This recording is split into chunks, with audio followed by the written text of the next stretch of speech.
નમસ્કાર દર્શક મિત્રો, હું છું રિપોર્ટર યાસીન બાબોર અને આપ જોઈ રહ્યા છો ફતેપુરા લાઈવ।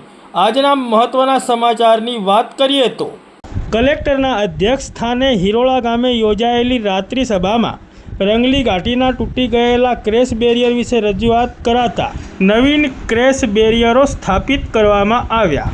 પ્રાપ્ત વિગતો અનુસાર સંજેલી તાલુકાના હિરોળા ગામે દાહોદ જિલ્લા કલેક્ટર યોગેશ નિરગુડેના અધ્યક્ષ સ્થાને રાત્રિ સભા યોજાઈ હતી, જેમાં ગામ લોકો દ્વારા રંગલી ઘાટી ખાતે તૂટી ગયેલા ક્રેશ બેરિયર અંગે રજૂઆત કરવામાં આવી હતી। ગામ લોકોની રજૂઆતને દાહોદ જિલ્લા કલેક્ટર યોગેશ નિરગુડેએ ધ્યાને લઈને માર્ગ અને મકાન વિભાગના કાર્યપાલક ઇજનેરને આ બાબતે સૂચનાઓ આપી હતી, જેના પગલે રંગલી ઘાટી ખાતે નવીન ક્રેશ બેરિયરો સ્થાપિત કરવામાં આવ્યા છે।